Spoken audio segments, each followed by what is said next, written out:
Hello, everybody. Welcome to Q&A with A&V. I'm Vincent Racaniello, and joining me today from New York, Amy Rosenfeld. Hello, Amy. Hi, Vincent. How are you today? You have a nice digs there. What's that? I moved into the office. It's quieter. It's actually warmer, too. Last week we had terrible tech issues, so I told Amy just use the computer in the office. And so now people can see. By the way, I'm going to go to the widescreen for a moment so that people can see the phage pillow there in the background. Is that the signature of the office? Yeah, someone said during class today they miss it. Okay, well, we're going to pack it up on Friday and bring it to the incubator. We'll go back to the crop. Split screen. Anyway, the lighting is lovely. Some expert must have set all that up, Dr. Yes, Rosenfeld. You did before you left, yes. I was there today, wasn't I? Yeah, but very short. We just did mice. So hello, everyone. 169 of you. 53 thumbs up and one thumbs down. Oh, Vanity. Hello, Vanity. I want to thank you for moderating. I thank everyone as often as I can, and you were just here. So I wanted to ask everyone, do you enjoy these still? Do you want to stop? Oh, me? No, I don't want to stop. I enjoy doing it. It's the only time I get to talk with Amy. Yeah, now that you spend all day at the incubator, yeah. Actually, it's not true. I talk to you quite a bit. Not really. Not like today Amy sent me a text about a week ago about a coat rack, or what do you call that? Coat stand? Coat tree. A coat tree to get for the incubator because everyone throws their coats on the floor now. And on the floor? It was, so there were so many texts between today and then. It took me a long time to scroll up. It looks like people still enjoy it. Yeah, I think so. Please don't stop. Okay. I just wanted to know, how else could we get, look at this, our Amy fix. That's cute. Yes, we need an Amy fix. You need an Amy fix too? Richard said, I enjoy them most days. Not every day, most days. Okay. It's fine. This is my weekly dose of sanity. Yeah, we were going to continue. I just wanted to know if you folks liked it. Well, I guess you come back, you must like it, right? Right now, we're still in the midst of COVID, but it's not going to be around forever. Although, Amy, how much longer are we going to have COVID? A pandemic, let's say. Pandemic? 3 more years. We're just ending the second. And on such a high note, too. I read today that even though New Mexico has a high vaccination rate, its hospitals are overwhelmed. Wonder who's in them. So Joey Jojo said it's her first one, but she's stoked for it. That's great. All right. I like when you're stoked. And during the classes, the Virology Live, people are stoked also. They're very excited. It's all I can do not to look at the chat while I'm trying to talk because there's so many cool things going on. Pete thinks there might be the time to go every 2 weeks. I bet not. I bet people would disagree, but you don't have to come every week. And, of course, you can always watch them another time. But each one gets about 10,000 views, right? Yeah, it's great. It's better than a lot of TWIVs and other podcasts. Yeah, for sure. You think we're coming here for punishment? Oh, by the way, folks, I wanted to thank, some people have already contributed. Mary Am, thank you so much. I have something to say about these contributions here. Alexi, thank you so much for science, for research, for knowledge. That sounds like a call to action, doesn't it? It does. Justin, thank you so much for your contribution. I finally figured out how to get the money from YouTube. It's great. Now maybe you can figure out how to make this office warmer. Because now you just said it was too warm. No, I didn't say it was too warmer. I said no, it was warmer than the lab, which it is, but now, not so much. So, all right. Well, I think the windows leak. Thank you, Sandy, for your contribution. The windows do leak. And when it's windy outside, there's a whistling in the windows. So let's dive in the windows. Let's dive into some questions here. What country music song is that? I don't listen to country music. That's Nels Eldie. Actually, but doesn't the whistling in the windows sound like a country music song or something? It might be. It might be. Brendan says, is the mutation of COVID an affirmation of evolution? What argument would Darwin say? Is there archaeology of viruses? Are there viruses of few-celled organisms? All right, let me take the last one. There's viruses of everything. Single cell, few cell, many cells. You got it. Everything on Earth has a virus. Amy, is the mutation of COVID an affirmation of evolution? I don't know what mutation of COVID means. The mutation of SARS-CoV-2. You mean the emergence of SARS-CoV-2? I think I don't know that of variants. The emergence of variants. Yes, I'm sure. The emergence of variants? Yes. An affirmation of evolution? Sure. Mm-hmm. Could be. What would Darwin say? Darwin would be amazed because his organisms took a long time for selection to occur, whereas selection can occur in one growth cycle. I say in my lectures, Darwin would be astounded. He knew nothing about viruses, but they have evolution in real time. It's great. It is great. George got the Mrna vaccine and is eligible for a booster with the option of Pfizer or a half-dose Mrna. What would you recommend? Is there a benefit of mix and match? I have to tell you guys something. So my wife watches Saturday Night Live, so she played this clip.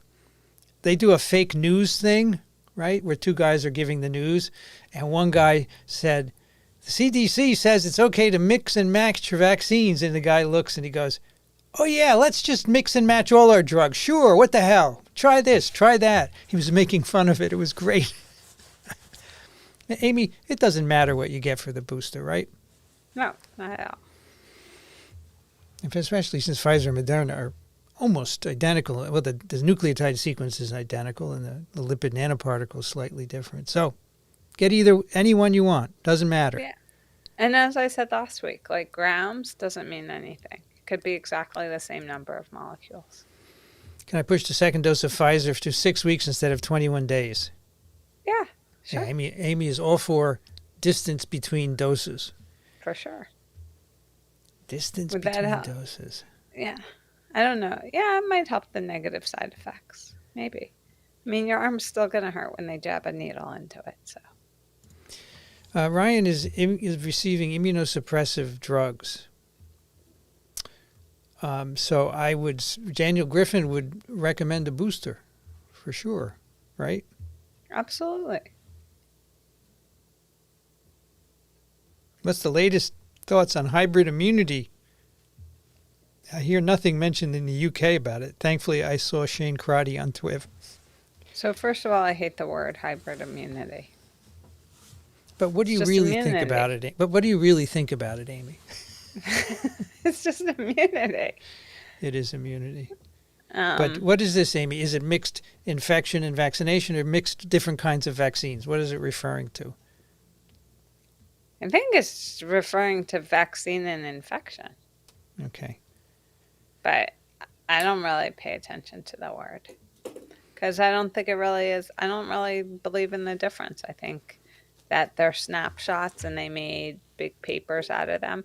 And then I think that there's really no difference whatsoever. Especially when you're talking about like timing and stuff. I don't think we actually really can say anything because this isn't the regular vaccination schedule and stuff. So, and Amy, next week there'll be a paper that contradicts everything. But don't you think that after infection followed by vaccination, you have a broader antibody response, more high titer and so forth? I think that's been well demonstrated, right? I don't think the broadness of the antibody response has anything to do with the vaccine. And I think in that case, the vaccine just acts like a booster. So that if you titered somebody who got infected, who got reinfected, they probably would have a big high titer of antibodies too. So what's the difference? Alexi's mother has diabetes and taking drugs for blood pressure. Is it safe to take the vaccine? Yeah, for sure. I don't see why not. Daniel would say absolutely. Well, my father has type 1 diabetes and he takes blood pressure medicine and stuff. So, and he got the vaccine, so why not? I take blood pressure medicine when I remember to take it, and I got vaccinated. All of a sudden is when I remember to take it. First of all, you don't even need it, so not clear why you're taking it. I have like borderline. I'm one of those it's called borderline. White coat. White coat. Amy, what was I going to say now? Oh, someone sent me an email today and said, it's really fun watching you and Amy. You put your foot in your mouth, and then she tells you so, and then you try and fix it, and you put your foot further into your mouth. Yeah, that's pretty much how it goes. Good thing I have a great sense of humor. But you know what they said on the class Seriously? this morning? I'm joking. It's a joke. Sometimes I don't. Good. In the class, they were praising. Several people said Michael Mrna has the best video background on the internet. Really? Isn't he a chef?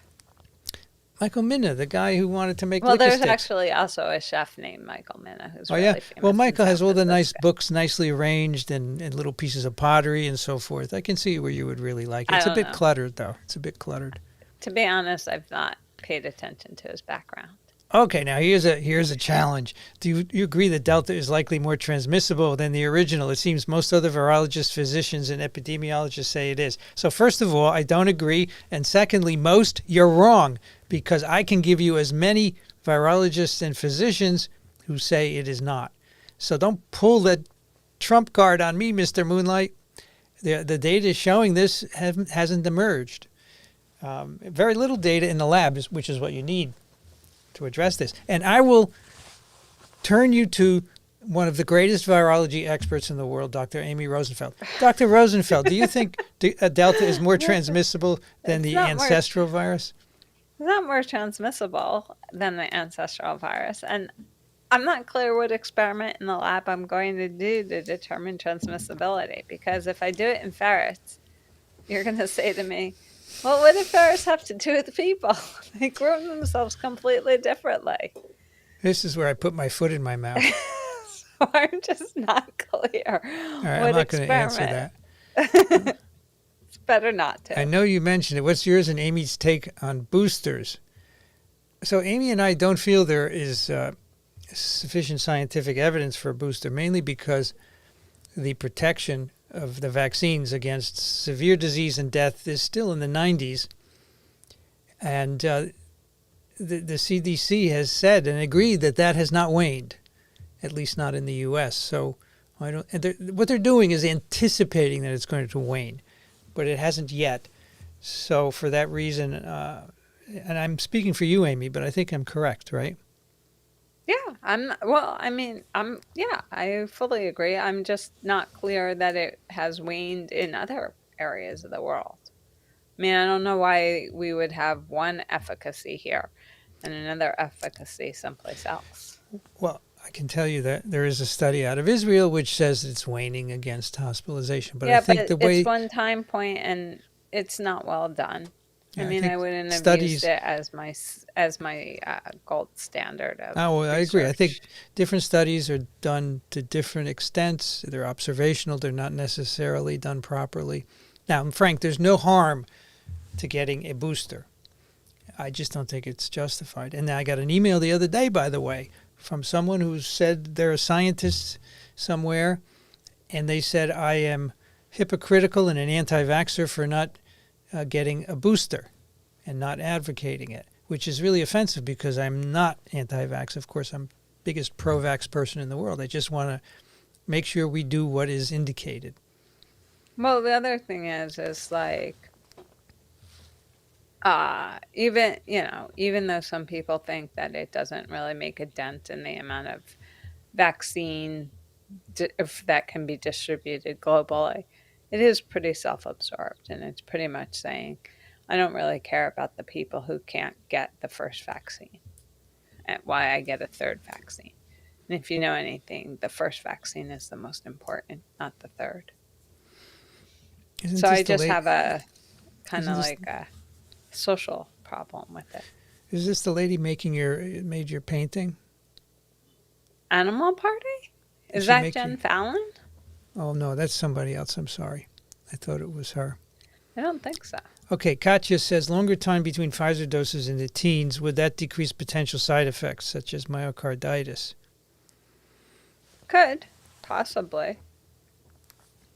Yeah, but we'd have to observe, right? Yeah, you'd have to do something, yeah. But we don't know. Why does the second dose have such an effect? We don't know. Actually, no one really understands why. So COVID itself is associated with myocarditis at a higher frequency. Way and higher. So is the vaccine. Yeah, much higher. So we don't know the basis for it. It's a good question. Maybe it'll be worked out at some point. Oh, you want to do some science? I know, I'm shocking. I know. Who knew? Here, at least 791 children have died from COVID, including 172 5 to 11 in the U.S.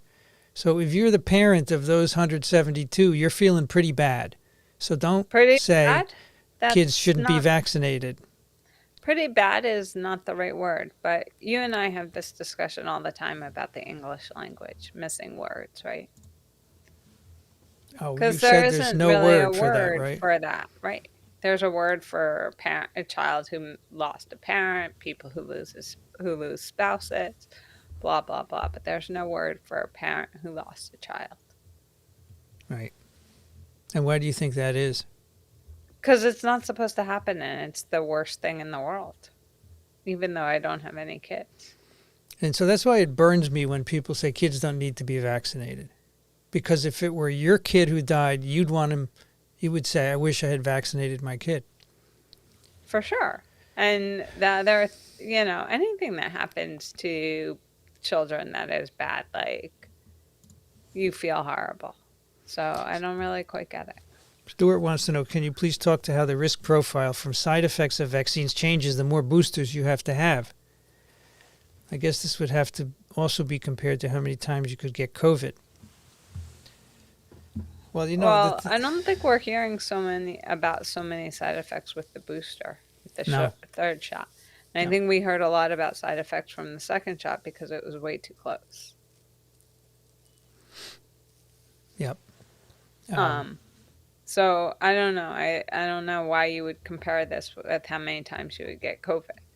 I think you would get COVID once, experience the horrificness of the disease, and then decide to get vaccinated and never repeat it. Well, in fact, if you're vaccinated, 2 doses, Stuart, you will get infected, but you won't have a serious, severe disease. You won't go in the hospital. You won't die. And so it's not a really fair comparison, right? Because the vaccines are working. Yeah. My mom is 51. She hasn't got any health issues. She's fully vaccinated. Does she need boosters, even when studies include 60-plus aged people? I know all sorts of people much younger that are getting boosters because they're available now here in the U.S. So I don't think she needs a booster, but if she prefers to have one, if it's her decision, let her make it. I think it won't harm you. So I don't want to give advice and say don't get a booster. But I would, if you ask me, is the science supported? I will say no. And don't call me an anti-vaxxer. I'm just going on the science. After receiving an mRNA booster, is there any reason to wait, say, a week or two before having a couple of vaccinated family members over? No, it's fine. No. If you've already gotten the first 2, no. It's fine. Turkey Day. Oh, I hate Turkey Day.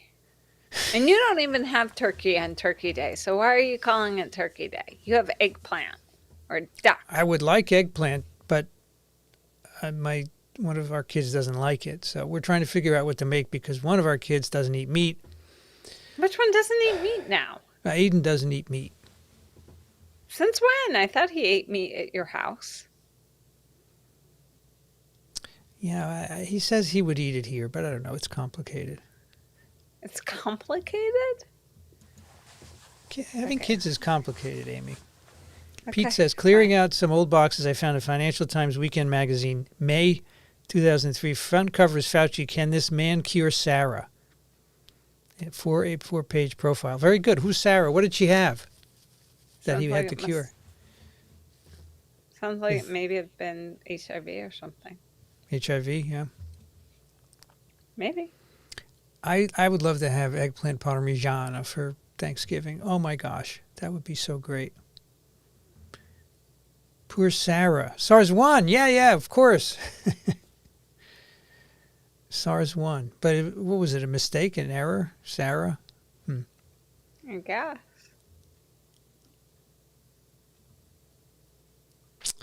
Have you watched the National Geographic documentary on Fauci? I have not. But I know you're asking Pete, but I haven't. Have you seen that, Amy? I didn't even know that there was one. I don't watch enough television. Oh, you can't. You shouldn't. Don't watch TV. I didn't even know that Saturday Night Live had a news program. Well, it's a skit. That's part of the Yeah, that's shtick. what I'm saying. I've never really watched Saturday Night Live. Oh, so well, in the old days, Gilda Gilda Radner used to do a commentary on the news, right? Is that when she did whatever, yada, yada, yada, or whatever it was? Well, that's not very informative, but she would say, what's all this about euthanasia? That would be one of them, right? And then finally the guy would say, no, wait, it's euthanasia. And she would say, oh, never mind. And that got a lot of laughs. I don't know. She did some other funny character that rhymed too, right? Yeah, there were other things, but I don't remember them. Okay, Amy, does the current evidence for mRNA vaccine efficacy against severe disease and death also include individuals with underlying conditions? Of course. Although they were part of the trial. They were part of the trial, but now the current effectiveness is not having as many people with underlying conditions as the trial. Okay, and I think those are the people who are more likely to have severe disease, even having 2 doses. Whether 3 doses makes a difference, I don't know. Guess I'll do the study. Does SARS-CoV-2 virus inhibit our body's ability to produce oxygen? Well, we don't produce an element. No, we don't produce oxygen. We use it. That's why we breathe. We inhale air, which has how much percent oxygen? 18. 18%. And then it's transferred into our blood, and it eventually makes its way into mitochondria, where it acts as a terminal electron acceptor. Yes, so and we make water. Make water. In the process, we make energy. Yeah. The virus is doing to our internal organs. Well, the virus is mainly affecting our lungs. That's an internal organ, sure. It's reproducing in the alveoli, the very lower parts. But other organs that sustain damage, it's the immune response that's doing that. Did I put my foot in my mouth, Amy? No. Good. I just don't understand how we produce elements. We produce compounds, but only nature produces elements, right? And then there's no gain or destruction of elements, right? Mm-hmm. So. Someone says oxygen is 28%. Let's check it out. Percent oxygen. Could be. In the air. 21%. I was 3% off. It's not bad. There was a question here I wanted you to answer. Since the immune system needs to figure out self versus other, how come it allows food? Why doesn't it attack food, say, in the gut, Amy? Well, it's outside. So the gut is outside the body. Yeah, but there's dendritic cells probe inside the lumen, right? Well, first it sat in the stomach for 4 hours in a very acidic environment and got broken down. Also gets broken down as you chew and swallow. And food, what would be sometimes people have food allergies. And Yeah, some of so this, yeah. they, we generally know what is not us. And sometimes we get confused. I mean, peanut allergies and wheat allergies are clearly food oriented. But also, it's a tough problem to distinguish self, non-self, and especially food, because the gut's full of it, and also a lot of microbes in there. So it's a delicate balance going on. And food allergies result when the balance is disturbed. So Yeah. it doesn't always work. Nope.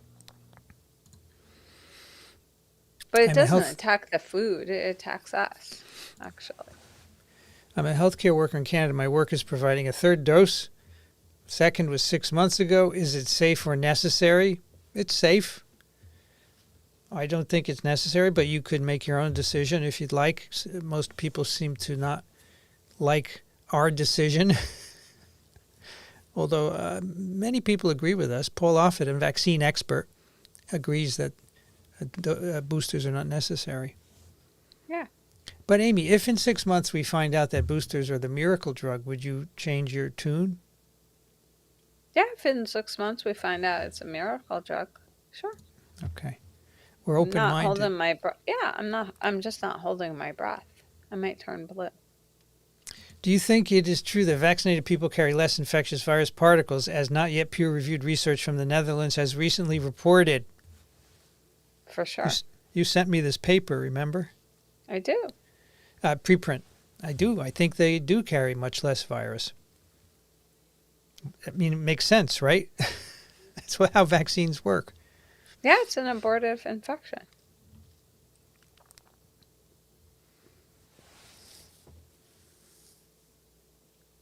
I'm looking for a question here. Lots of chatting, but that's fine. Should I give a longer interval between COVID vaccine doses for my 5-year-old child? I think Amy would say yes, right? Yeah, for sure. Yeah, a longer interval gives the immune response more of a chance to mature. Yeah, I think maturation is really important. We're going to rediscover that, with my $40,000 experiment. That's what we're going to rediscover. Someone in comments on CBC website article asked another if he'd been watching TWIV. Reply, lol, one of the best places to get info. Try the virology lessons. That's cool. That's I very guess cute. we have a nice reach, right? That's great. It's great. Yeah, it's great. And then now we go through tons. Mark wants more Amy. If she has time on interviews too. Interviews? Who am I going to interview? You're coming on the TWIV in a couple of weeks, right? A week? On the 19th. Unless you need me because it's just you and Brianne this Friday. That's fine. Thank you, Justin, for your contribution.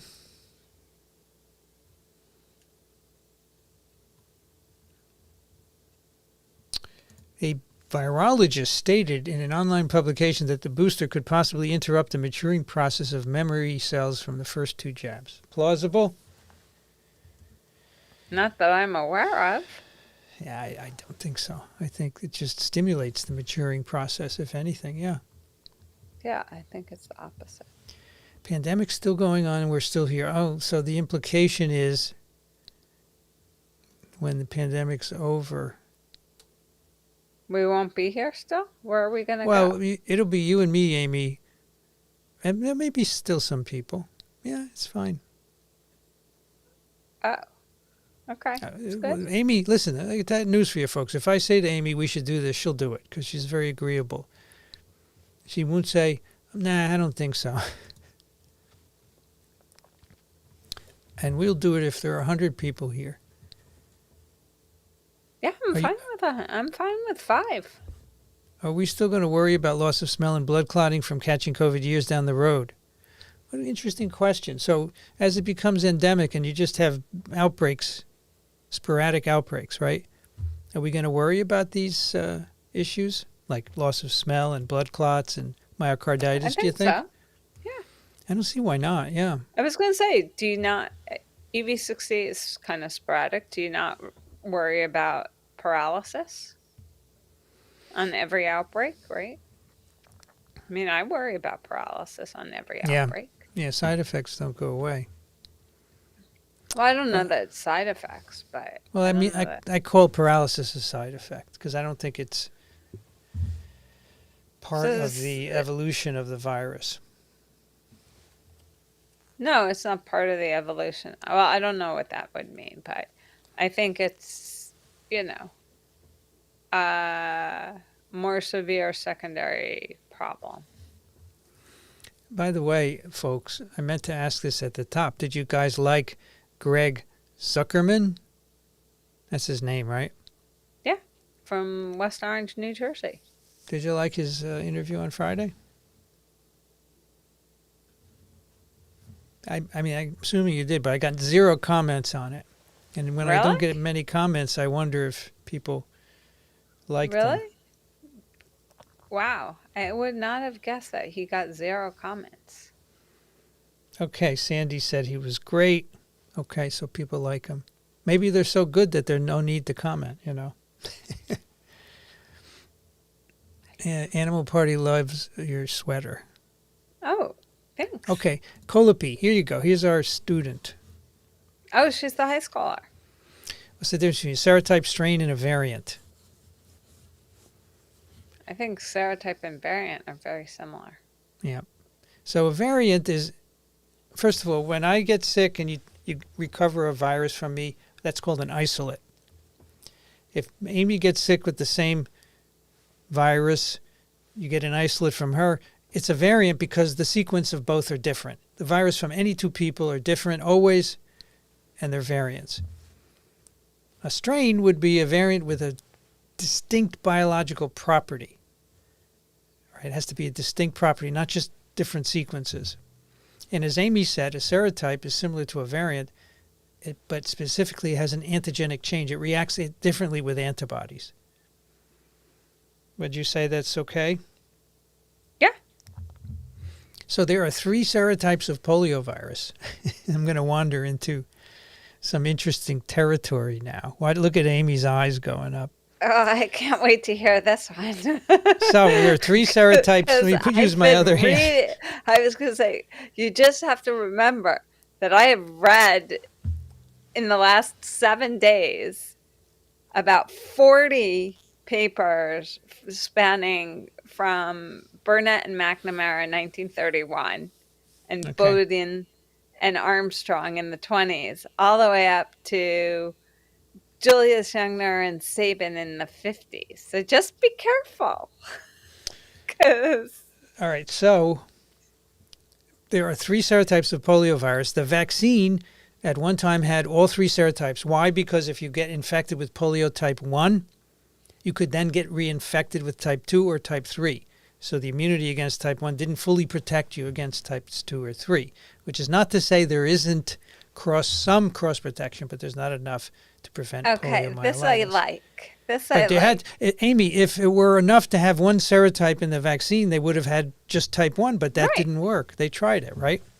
Yeah, they tried it. But there were outbreaks like in 1949 in Kansas City where they harvested virus from 67 people and they immunized individual monkeys with, they had 67 monkeys, they bled them, and then they went to neutralize the prototype viruses.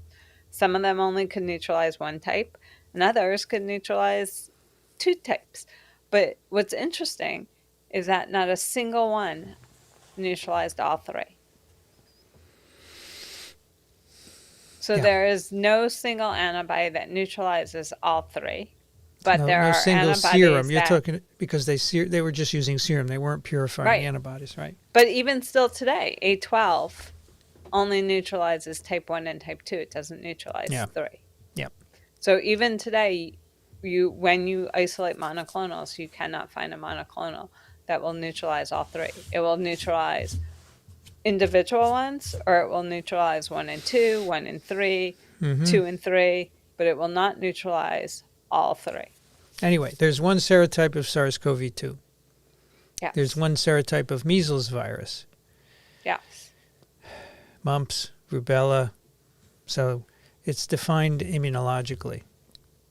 Yes. And if you're interested, call up Kittens. I have a video on YouTube, which is all about serotype strains and variants.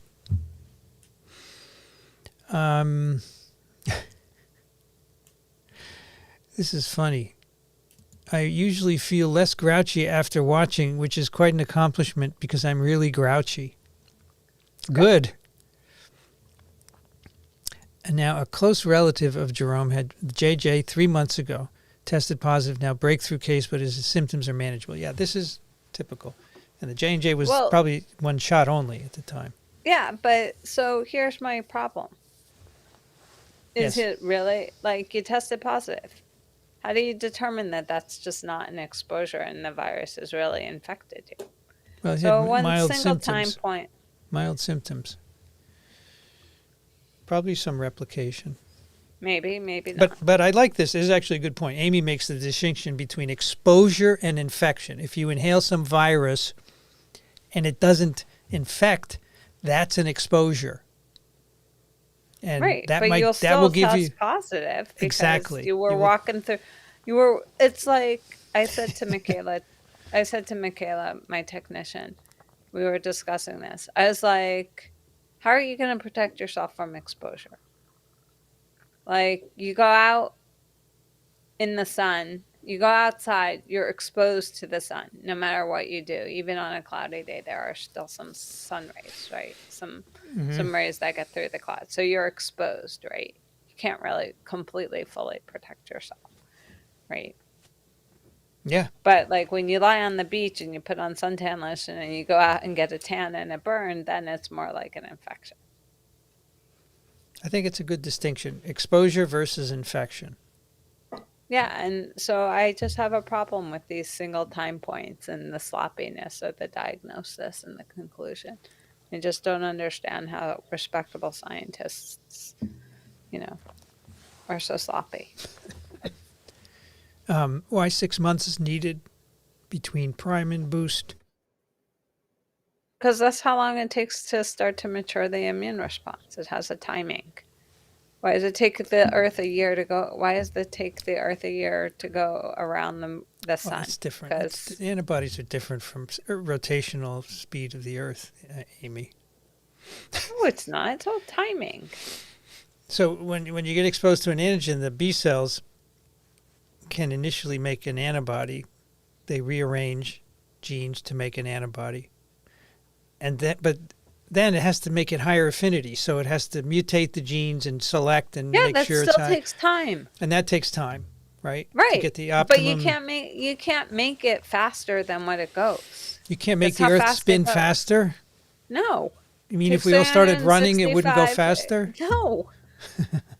No, Okay. Which was always really funny when I was in college and we would go to the Kentucky Derby and people would say to me, it's the fastest 2 minutes. And I was like, it's 2 minutes. How could it be the fastest 2 minutes? It's 2 minutes. Yeah, Amy is very... I didn't understand. You're very what? Regimented? You're literal. You don't like any... Which is really surprising because I really prefer abstract art than portrait crap. I hope you talk about the new antivirals. Okay. So we are actually going to discuss the Pfizer antiviral Friday, but we can chat about it. No, they should listen to Swift. No. The Pfizer antiviral is a inhibitor of the viral protease. The virus encodes a protease, which is an enzyme that cuts up the proteins because they need to be cut up to be active. And this is an inhibitor, just like many of the HIV antivirals were protease inhibitors. And then the other one is molnupiravir, which is a inhibitor of the RNA polymerase. It's actually Amy is very precise, Sandy says. Right, it's a mutagen. It mutates. So the target is the RNA polymerase, and it causes it to make mutations, and then the virus mutates itself out of existence. And so those are the two that are going to be used. I don't know that I would have said that, but okay. I mean, it pushes it over the error threshold, yeah. Yeah, but it's not that. It's because the metabolite is not quite correct in nucleotide chemistry, and that causes, when it gets incorporated in a chain, causes problems. It causes mistemplating. You think Right. remdesivir is the chain terminator. Molnupiravir Yeah, is the mutagen. Yeah. Okay, I'm not sure if Amy is very tired or wine infused. What makes you think I'm drunk? Like every week somebody claims I'm drunk, I'm stoned, I'm high. Let me just say, folks. I be like, seriously? Amy, you guys need to send me some more wine if you think I'm drunk. Amy doesn't drink at the job. She doesn't take drugs. She's sober. She just, that's Amy, for God's sakes. That's Amy. That's the way she talks. Well, From day one. I speak, but it's the mannerisms. Like, what's the problem? It's Amy. It's just her personality. Get used to it. Come on. You haven't seen people with different personalities? Anyway, Amy, this is YouTube. This is the internet. People say stuff. Don't worry about it. I should speak. I get worried. I get pissed all the time by what people say. Yeah, Right? I was going to say, so you come in the morning. When you used to come to the lab, you came in the morning. 45 minutes was complaining of traffic and bridge and people driving. And the next 45 minutes was complaining about people who complained about you. It was a total of I complain. For sure. Thank you, Sandy. A minimum of 90 minutes every day. Thank you, Sandy, for your contribution. Kang wants to know if plaque assays are used to determine numbers of infectious units for a virus. Can it distinguish plaques formed by another virus? It might. Not really. Not on the same monolayer. It depends. Some viruses make characteristic plaques. They may take longer. I haven't seen that. I mean, in my extensive experience, Dr. Rosenfeld, I've seen it on multiple occasions. Okay. It's rare, though. I agree. That just a straight plaque assay, but if you put polio and influenza, but first of all, they might not even infect the same cells, so that could be exactly. hard. So, I mean, I've used different cell lines as the monolayer to. I've had mixed cultures and used different cell lines as a monolayer to discriminate between the two viruses, but I've never used the exact same monolayer. Yeah. Yeah. Good question. Yeah. A friend of ours in their 20s has been diagnosed with shingles for a second time in 4 years. Can shingles come and go? Could something autoimmune? So it can. It's a lot of chicken pox. But it is rarer. So I don't know what the frequency is, but people do get second bouts of shingles. But if you are immunosuppressed in some way, it will also cause that. I know people who had immunosuppressive conditions, and they got regular shingles. So it could be, but it's hard to pinpoint it. Yeah. My grandmother had shingles twice, but she was, she had them in the 60s and in her 80s. But being in your 20s and getting shingles sounds very rare because it sounds very young. Two listening likes the solution. Your solution. If you think I'm drunk, please send more wine. Exactly. Ay, ay, ay. What kind of response would you like? I mean, seriously, what other response would I have? If you think I'm drunk, you send more wine. I only take Barolos, like, come on. Do you have a preference for whether we contribute here through Parasites Without Borders current campaign? So for the months of November, December, and January, you go to parasitewithoutborders.com. Whatever donation you make, they will match it. So for these 3 months, you should go there. They are a 501c3, a nonprofit, so your donations would also be tax deductible. So, whereas your 501 whatever 3C is in the abyss. No, mine is. I filed mine in April, but the IRS hasn't gotten through March yet in the application, so. It's stuck. It's almost Christmas time. They'll be on vacation. So, listen, I love the $5 here and there. It's lovely. You could still do that. But if you say you want to make a substantial donation, maybe it's the end of the year and you need to get rid of some money, for tax that purposes. you sent it to the lab. Yeah, Amy needs some, so you can make a donation to Columbia University in Amy's name, or you could go to Parasites Without Borders. There's a button that says donate, and Daniel will match it. You could do both. Well, if you wanted to choose, go support Amy's work. That would be great. If you want to know more, you can ask us offline. So, Amy, I put up a virology midterm. Oh. And some people are taking it. They're very excited about it. Should be good. Yes, Kate is working her way through the midterm. Need a break. Thank you for this great exam break. It's good. And you never know. You might even get hints for some of the questions. Are you tired, Amy? It's been a long week. I don't sleep very much. So what are the questions? It's the same as my midterm in the class. Exact same questions. Holiday cue, risk with seeing vaxxed family for dinner when they saw unvaxxed people for lunch on the same day. What is the risk for transmission between an all vaxxed people meeting? Very low. Yeah. I think if you are vaxxed and you saw unvaxxed people the same day, you're fine.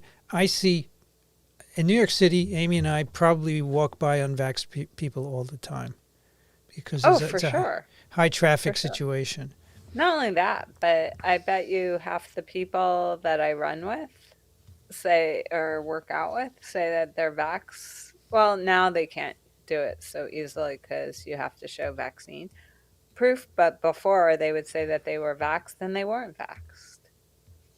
Happens all the time in stores.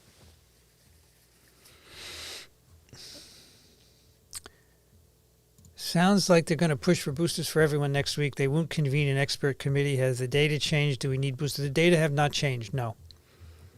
They've just decided they're going to act preemptively. And I think that they probably have an excess of vaccine also. Well, then they should send it to countries that can't vaccinate, that don't have enough. Yeah. Because as I said, the most important shot is not the third shot. It's the first shot.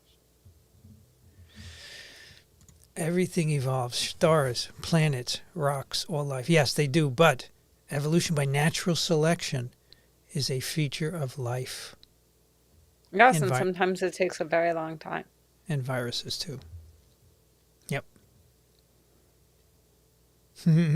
If you were to give one and only one piece of advice to vaccine hesitant, what would it be? Amy, you go first. The probability of death from the virus is quite high. The probability of a side effect or a death from the vaccine is way low. I would say be brave. Are you afraid of the vaccine? Be brave. I just would put it in terms of, very, like, my cousin called and her pediatrician doesn't want to give her son the vaccine. He's like, it's more dangerous to give the vaccine. And I said, well, Rach, let's look at the numbers. 1 out of every 50 kids in her son's age group develops myocarditis, which scars their heart for years. And 1 out of every 5,000 to 10,000 kids develop a temporary transient condition that lasts maybe maximum a couple of weeks. It's like, you do the math. She was like, oh yeah, okay. Sign the kid up to get vaccinated. So I really dislike this misinformation where you say the vaccine is dangerous. It's just, if you're going to make an excuse, use something that is believable. Oh, you mean that my head isn't going to pop off my body when I get vaccinated isn't believable? I see all these headless people walking around now. Thank you, Mark, for your contribution. In their little hand. Cases rising in Arizona, hospitals filling up. Let's see, what would that be associated? Probably mostly unvaccinated people, I think. I would think. And maybe young kids? Kids. Maybe teenagers. I don't know. It's not the holiday yet, right? I don't know. I've been thinking about whether or not it's the holiday, because a holiday or something or other, because some stuff I ordered and we asked to have done, the places have not done it. It seems to be closed. Maybe in the future you could talk more about other viruses. Sure. Herpes not my favorite. You could ask us at some point. Yeah, we'll talk about them. Yeah, Daniel said hydroxychloroquine is associated with 10% increased mortality in trials. So is that COVID patients or control patients? So the controls, yeah, that's a good question. Was it overall increased mortalities, or if it's just COVID? I don't recall. Do you know the answer, Amy? So was it increased mortality in both arms, or just no, I think COVID? it was increased mortality in the COVID arm. With the drug? Yeah. Okay. Thank you, S-Son, for your contribution. Appreciate it. Tested positive end of October, 6 months after vaccination, 5 days of illness, tip-top shape now, and now you have great immunity. No, I didn't call it hybrid. No, it's not. I don't understand. All right, it's 8:51, so like 2 more questions. I'll make it like around 9 o'clock, and then it's time to go. So next week, Amy and I will do... Oh, by the way, listen up, folks. Next week is going to be on a Thursday. Thursday next week. And it will be from the incubator, so Amy and I will sit adjacent to one another. Yes. You buying dinner? Yeah, I'll buy you dinner. Sure. And then the following day, I'm on TWIV? Wow. Oh, my gosh. It's going to be too much Amy, no? TMA? Yeah, way too much Amy. Way too much Amy, even Thursday. For me. So next Thursday, folks, don't forget. I know that some people... Amy for me.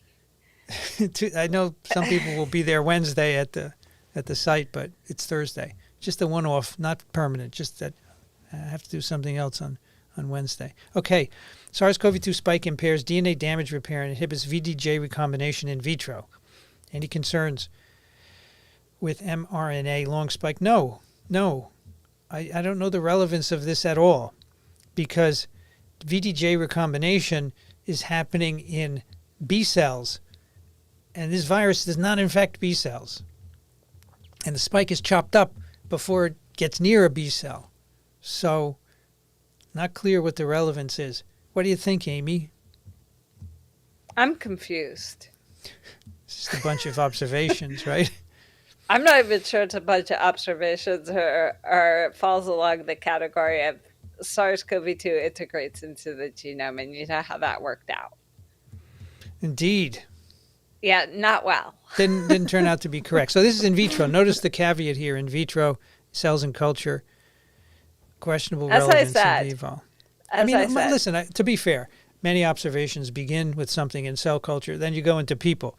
But we have no evidence that so VDJ recombination, of course, is what generates antibodies of different specificities, right? You have all these variable regions. They get shuffled around and plopped together, as Brianne would say, like a deck of cards, and make an antibody. And that's how you can make antibodies against almost anything in the world. Yeah, in the universe.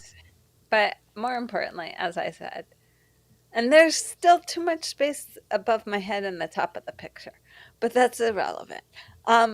This just falls along the lines of the genome integrating into our cells.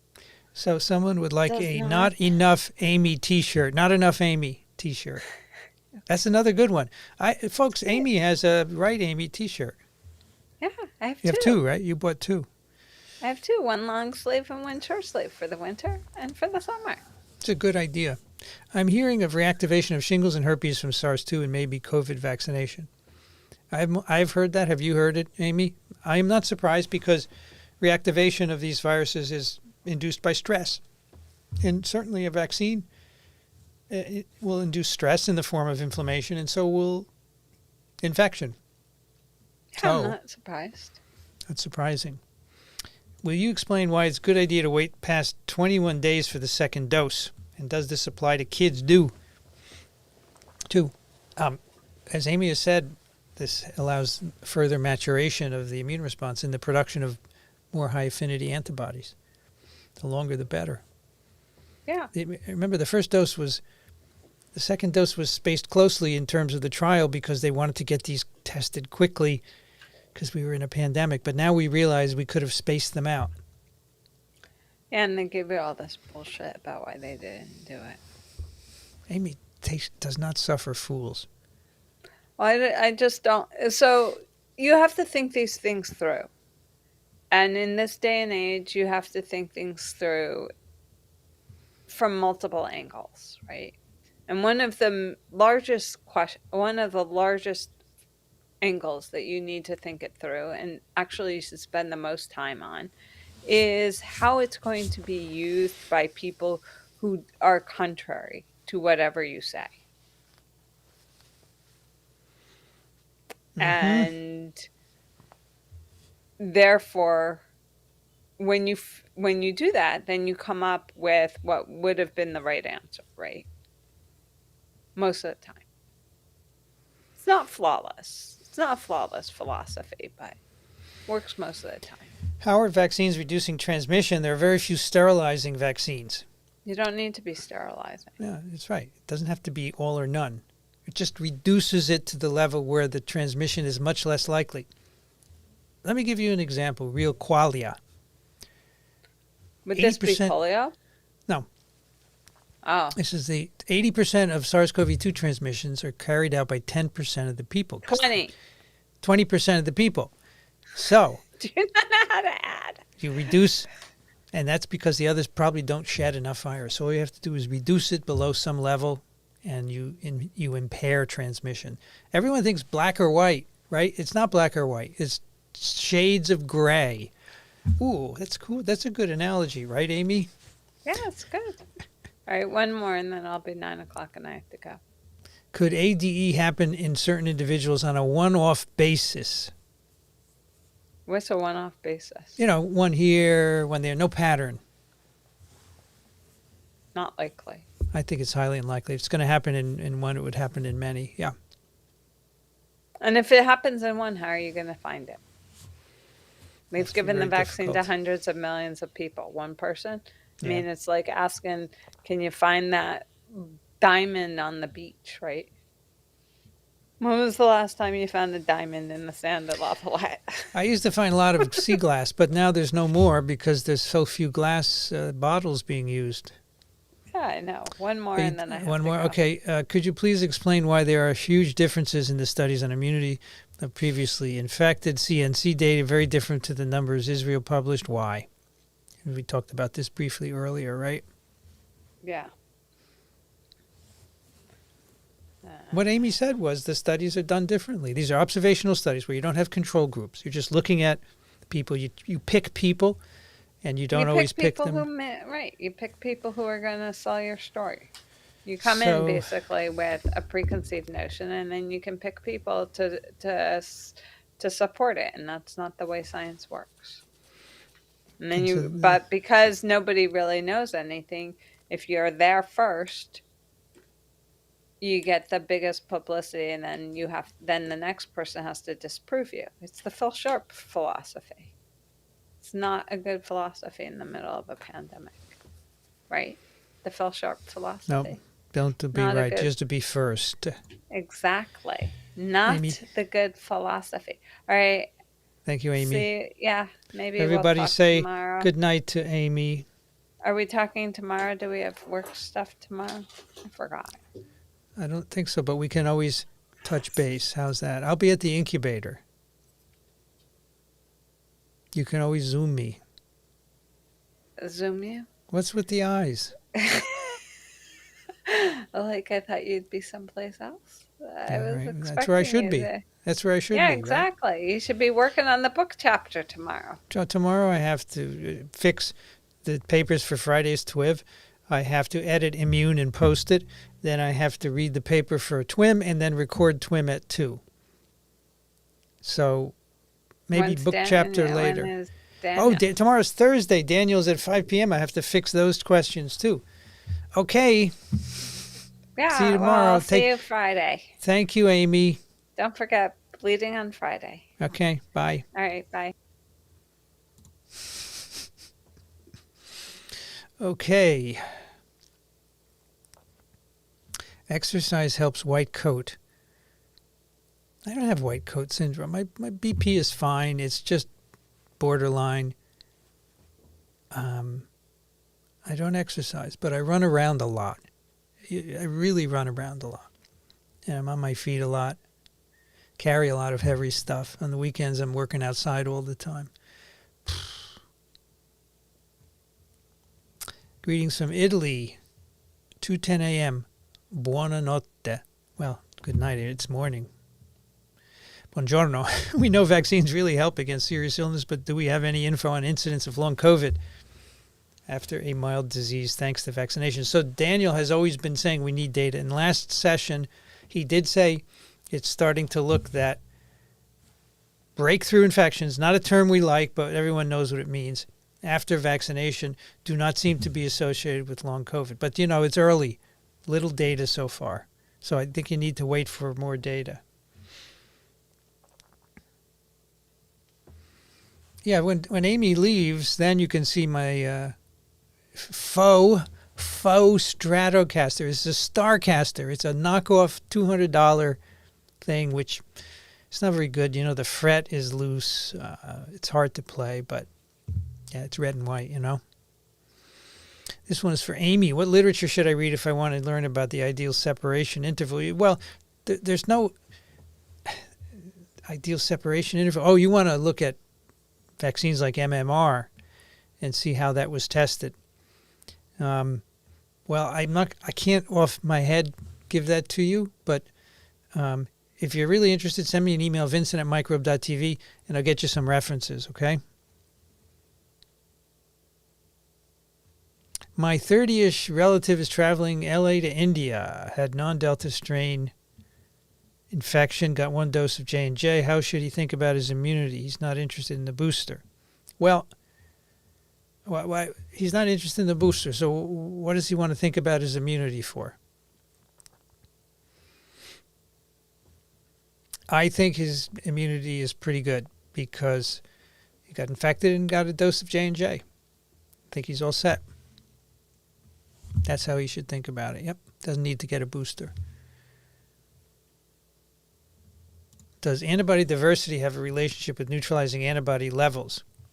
They're two different things, right? You can have high levels of low affinity antibody, or you could have low levels of high affinity antibody. So they're two separate things. The diversity comes from mutation of antibody genes via somatic hypermutation, selection for higher affinity antibodies in germinal centers and so forth. So not necessarily related to levels. Heard British researchers mathematically predict escape variants, and we will definitely have to start over. No, this is completely nonsense. They're just blowing hot air. These researchers mathematically predict.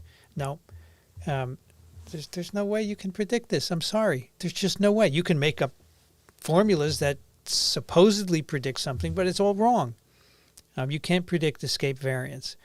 And I can tell you one thing, the fewer infections we have, the fewer variants we're going to have. So get vaccinated. That's the solution. Maybe they're trying to scare people into get vaccinated. I don't know.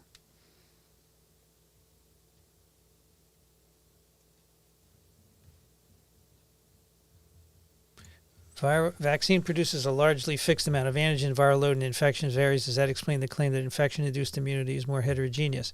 Well, Amy would say that it's heterogeneous whether you're infected or vaccinated, all right? But they're clear difference. Yeah, vaccine produces a fixed amount of one antigen. The viral load can vary. That's right. So I think that makes perfect sense in explaining the heterogeneity. But also there are other issues. There are other viral proteins that may contribute to immunity that are not present in spike vaccines. And then there is the virus genome encodes proteins that antagonize the immune response. So it could blunt it, right? And that could be different in different people. So I can absolutely see differences in immunity conferred by infection versus vaccination. At the moment, the literature is pretty muddy on this. You can see both ways.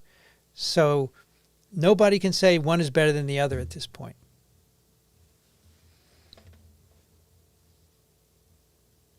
Oh, you have a mug like mine, the TWIV mug? This is actually one that I had made. It's conic. Well, it's tapered, right? And it has a blue inside. The only problem with this is if you put it in the dishwasher, the print comes off. So you can't put it in the dishwasher. You may have a different one, which is the one. If you bought it at Cafe Press, it's not going to look like this. But I would not order from this company again. It's not good enough. But I do like the design, right, which I did make. Not a designer, but I made it. Do we have data support saying 80% can be attributed to 20? Yeah, we do. Of course, this is produced by epidemiologists, and it's statistical data based on some observations. But it's supported actually by viral load experiments, and that is this 20% of the infected have 90% of the viral load. Amazingly, they have the highest viral RNA loads. So I believe that this is correct. My son got his first dose. Karate said he'd wait 6 weeks, at least. Waiting more doesn't hurt. You've already got a good amount of protection from that first dose. And in the meantime, the antibody response is maturing. 6 weeks is fine. If you want to wait longer, that's fine. You know, they're going to have a recommendation to keep everyone on the same level. But I think longer, as we have talked about here, is fine. Anyone ask about the paper that was done in regards to efficacy of the Pfizer vaccine? So I don't know what you're talking about, efficacy. Well, there are multiple papers that come out about efficacy. We're going to do one Friday on TWIV. In my view, the efficacy against severe disease and death is still in the 90s. And studies that purport it to be declining very low, I just don't believe them. I don't think they're right.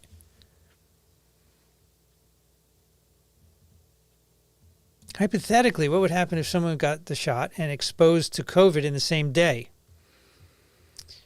You would have zero protection. The shot takes at least 7 to 11 days to start giving some protection, so that you would have zero benefit from vaccine if you're infected the same day.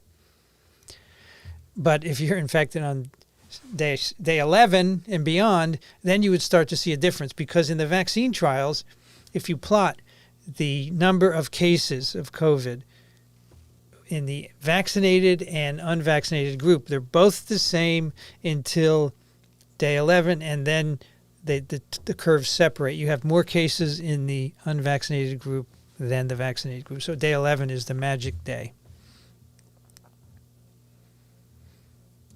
So we did talk about this briefly. I hope that was enough. We're going to talk about the protease inhibitor on Friday. So they're two very different drugs.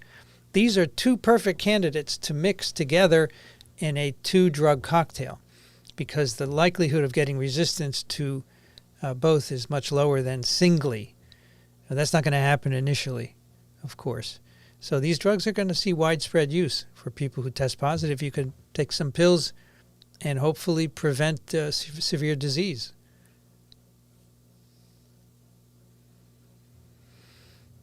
And the boosters are pushed everywhere to keep antibody levels high. So here's the thing. You get a booster, your antibodies in your blood are going to shoot up, but then over the next 6 months, they're going to come down. And they're going to be at the same level before the booster. So what are you going to do? Give more boosters every 6 months? I don't think that works. That's one of the reasons I'm not for them. Now, will they have some other effect?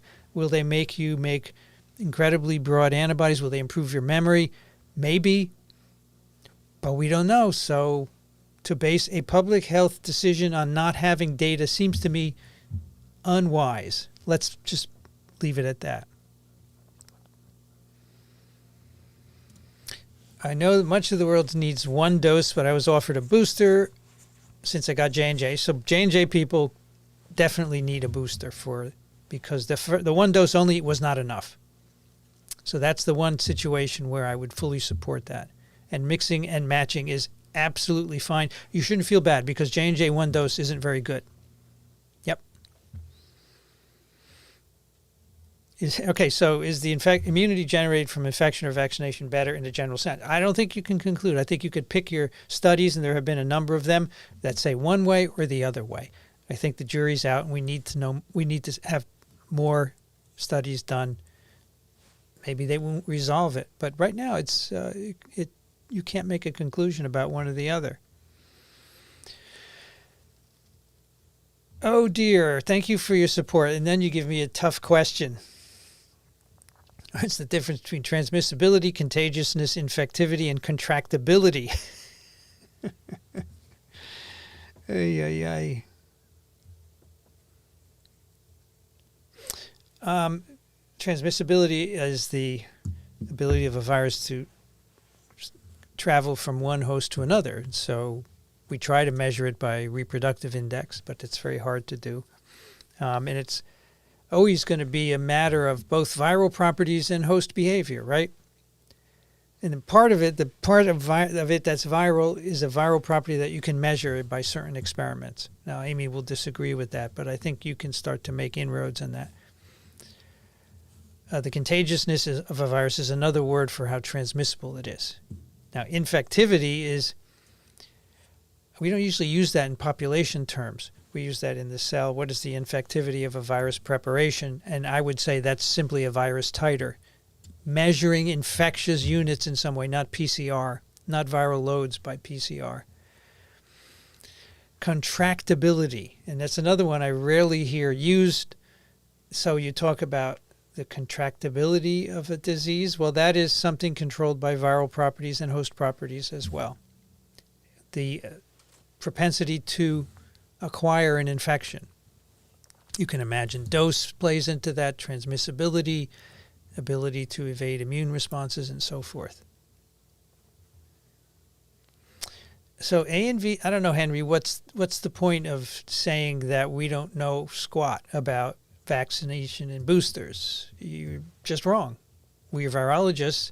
Isn't this a virus we're talking about, Henry? Isn't it a viral vaccine? Isn't it a viral vaccine booster? You think virologists don't know anything about it? And then Patricia gives him a thumbs up. Thanks, Patricia. We can comment on anything we want, and we are qualified because, well, at least I have been studying viruses for 40 years and Amy for 20. Is being infected once more or less the same as being vaccinated once? No. So this we've addressed multiple times. Yep. Yes, it is. Sorry, I thought so, Animal Party. So Amy left without knowing that, and she likes very much your painting of the virus. It's lovely. She sent it to me. Really nice. And more denigration from Henry Lee. You could put it a different way, Henry. I'd like Henry to leave. This is bothering me. Thank you, OR, for your contribution. Really appreciate it, even though we're virologists and not public health people. As if we can't comment on things. As if we can't figure out what goes into these decisions. I agree with Fauci that vaccinations would have been 3 doses, but we didn't have the data to know that. Yeah, well, Fauci is saying in retrospect it should have been 3. But that's like hindsight, which is always 20/20, right? So I think that's a bogus statement for him to make. He should say, we screwed up. We thought 2 would be enough, and maybe 3 was needed. We still don't know this, by the way. We still don't know if 3 is what we need. We're supposing. If we have the data saying that 3 works better for whatever reason, and I know there are people here who don't like the word better, but I'm doing it for clarity and speaking quickly, then I'll agree that we need them. But until then, and the other narrative, by the way, is that we spaced them too close, so 2 doses didn't work as well as we wanted, so now we're going to give a 3rd dose spaced further apart. So why not just say that? Why not just say we screwed up and we need to do this? When do you think they will reformulate? I'm not sure it's on the horizon at the moment. I think the current vaccines are doing just great. And so, no, I don't see it. And I don't hear any rumblings of it. They're all there. They're tested and ready to go, but they're not being released. What's the difference between Viro E6 and Viro H SLAM? So Viro cells are made from vervet green monkey kidney cells. They are not a surrogate for human nasopharyngeal cells. Absolutely not. Zero. Different part of the body. SLAM is a protein that's a receptor for some measles viruses. So that's just been engineered to have SLAM so that measles can infect them. But they're not a surrogate for respiratory cells at all. You should not use kidney cells to study the respiratory tract. Do neutralizing antibody levels drop at a lower or similar rate in natural immunity versus vaccination? Similar rate overall. The immune system works the same way. And all immune responses decline after the initial infection or vaccination. That's the natural process. And there are slight differences about that, but in general, they all decline for sure.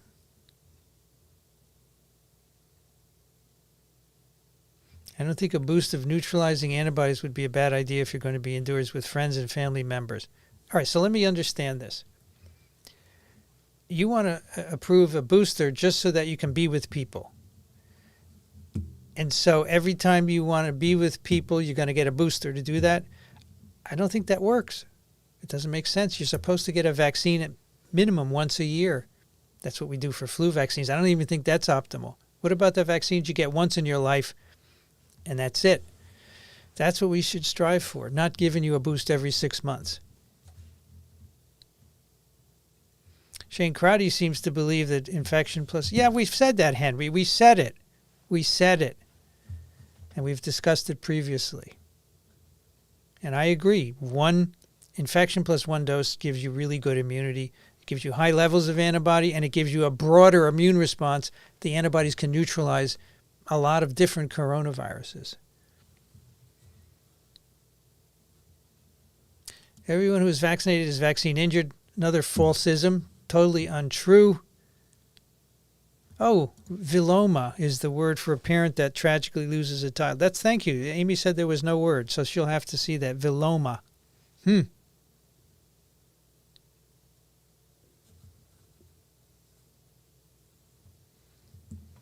the work you do, how important it is to know and apply calculus as an experimental biologist. We don't use it at all.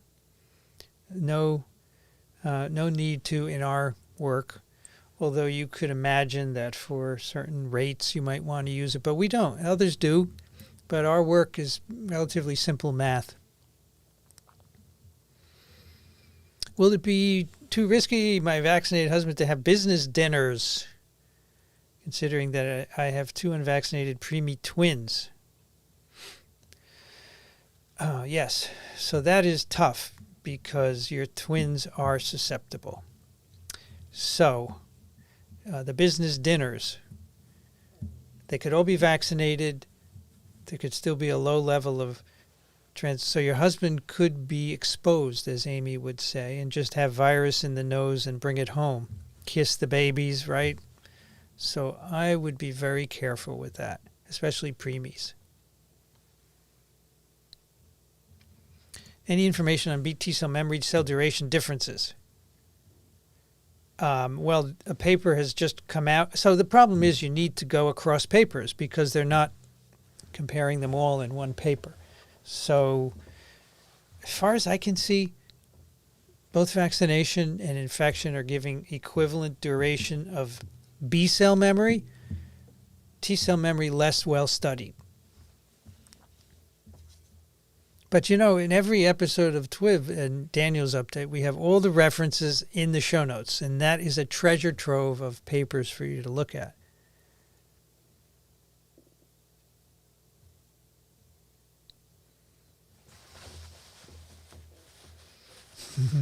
You guys like eggplant parm, yeah. Ooh, vegetable lasagna is a good idea, yeah. You know, we could put the incredible, the plant-based stuff in it, which is not real meat. That would be good because that's actually quite tasty. That's a good idea. maybe my son would have that. So if one son who doesn't like eggplant, maybe he would like lasagna. Good idea. Good idea. Thank you. Thank you, Sean. I understood Dr. Crowdy to say the immune memory response is likely to protect for years. Yes, in his papers he has postulated that.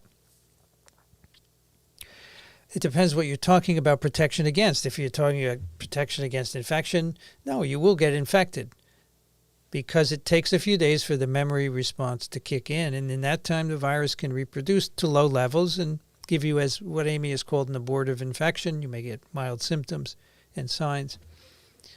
But protection against severe disease and death, yeah, I would not be surprised to see it last 10 years. That's based on memory T cells.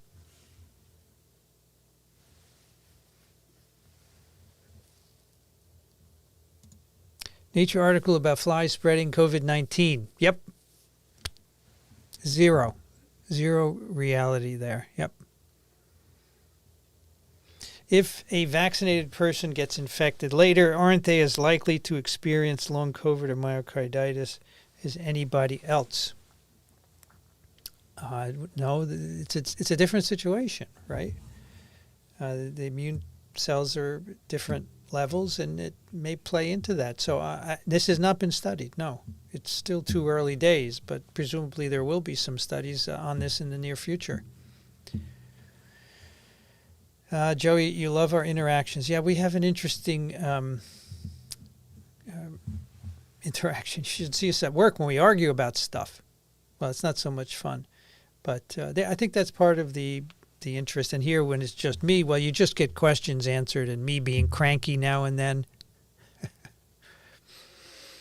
I can send you some links for great vegetarian. Yeah, that would be great. Vincent at microbe.tv. Sarah is SARS.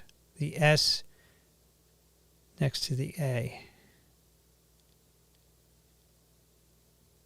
Yeah, I guess you could make that mistake, yeah. At the VA in Minnesota, my coworker was supposed to get flu vaccine and COVID. They gave him 2 COVID boosters. It's fine. Yeah, that's not going to be an issue. It's not at the level where giving 2 of it would be a problem at all. Now, giving 10 would be another story. Have I seen Fantastic Fungi? No. What is it? Let me look it up. Fantastic Fungi.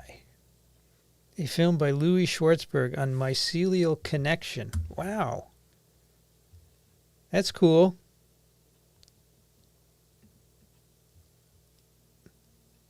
Nice. Thank you. I will definitely look at that. That's cool.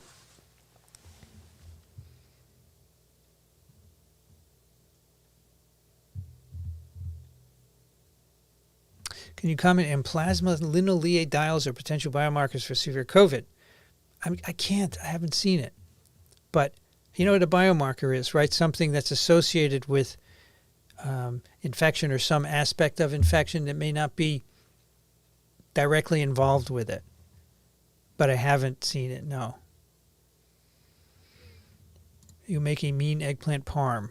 I love eggplant parm. My family was Italian, and my grandmother made a great one also. Yep, that's cool. Rosanna Dana. Was that the character that she played in the news show? Yeah. Why do you say that someone who had COVID and gets a vaccine is bulletproof? Well, we don't know, but the idea is that you have a lot of exposure to antigen during an infection, and then you have a focused exposure to spike. And so it expands the B cell memory. So you make random antibodies, right, by shuffling variable regions of antibody genes. And in those are antibodies against coronaviruses that you've never seen. And somehow the boost pulls those out, amplifies those out, and so now you have a very broad antibody response. That's the idea. It's a theory. It's a hypothesis, and maybe people can sort it out, but that's what we think is happening because your antibody response is capable of recognizing pretty much anything, even something you haven't been exposed to. And you just have to tease out those cells, those B cells that make those antibodies, and that's what a boost appears to do. If it's normal for antibody levels to wane after inoculation, why are authorities telling us vaccine efficacy is waning and we need a booster after 6 months? So they are telling you something that is not new, right? Yeah, antibody levels wane. Here's the thing. Shortly after vaccination, when people did trials to see, or observational studies to see how well people were protected, they were protected against infection because they had high antibody levels right after vaccination. Within time, when they repeat the studies on other people, let's say 6 months later, now there's no protection against infection. So they're saying antibody protection is waning. However, and the CDC will admit this because they've published it, protection against severe disease and death has not waned. It still remains in the 90s. And so why are they recommending boosters? Well, we think it might wane. That's one excuse. Another excuse is we spaced the doses too close together. Now we need a third dose further apart to get the best rounded antibody production. So these are all theoretical reasons, but they're not supported by any data. And so what the CDC has decided to do, hey, we have a lot of vaccine. Why don't we just give boosters and preempt something from happening? That's the idea here, okay? That's why they're telling you this. It's a nuanced situation. I am not alone in this position.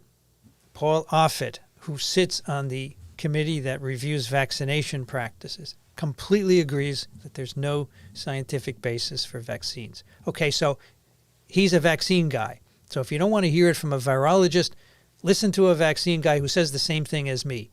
And, you know, looking at people and saying you're wrong because you're this, it just doesn't work, folks. It just doesn't work. Seeing continued conjecture about waning immunity in places where high vaccination rates seem such bad messaging. Yes, and waning immunity against infection is irrelevant. Waning immunity against disease would be relevant. Some countries are reporting that, but I think, as we have said, the studies are poorly done.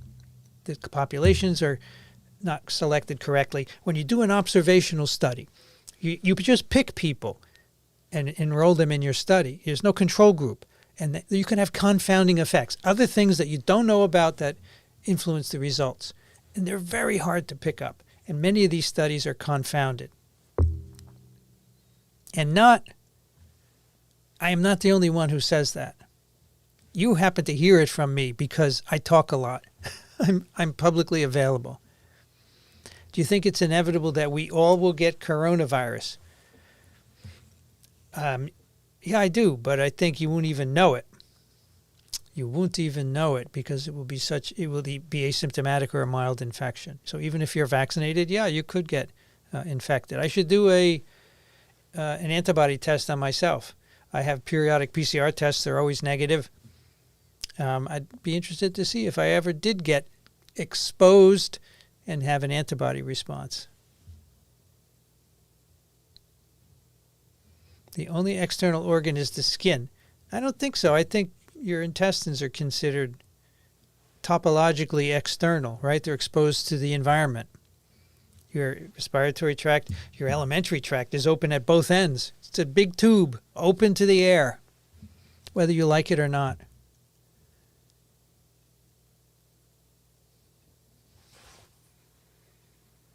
Why do we continue to say COVID referring to viral infection? You said this last week, Tom, I remember. Because people like to, look, COVID rolls right off the tongue. SARS-CoV-2 does not. People take the easy way.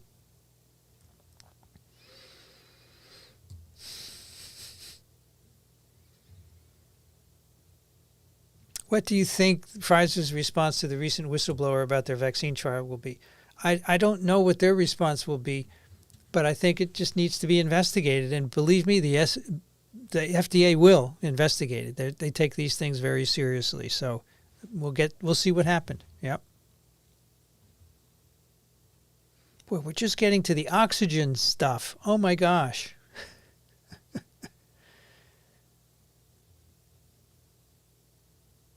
What is stuffed beast? What is it? I don't know. I've never heard of it. I'm looking it up. Very good butchers. Your plant-based holiday feast. Yeah, that's cool. Get a stuffed beast. Oh, as opposed to a stuffed breast. I see. Stuffed beast roti végétarien farci. Nice. $40. 1.3 kilograms. Have you had it? Is it good? Is transmission inhibiting blocking immunity elicited by OPV long-lasting? Depends on the population that you look at. In India, it waned. They were studying that very carefully, and it waned in kids, possibly because of interference by other intestinal viruses. In other populations, it did inhibit transmission, and it was durable. It lasted a long time.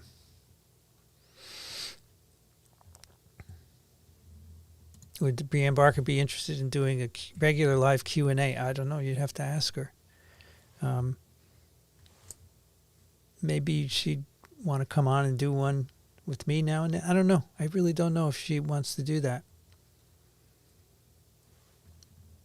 Does SARS-CoV-2 infect through the eye? I'm not aware of that happening. Certain influenza viruses can infect the eye, and other viruses, as I showed today in lecture. Is there any specific test to detect check T-cell responses? No, there's no commercial test. The tests are all laboratory-based. Actually, that's not true. There is a T-cell test, right? There's one T-cell test I'm aware of. What is the name of it? Yeah, COVID T-cell test. And it just says yes or no that you have T-cells. Yeah. There are some FDA-approved T-cell tests. If you search COVID T-cell test, you get a list of them. Okay? But I don't know that they're going to tell you quantitative. They're just going to say, yes, you have T-cells or no. And that's not terribly useful.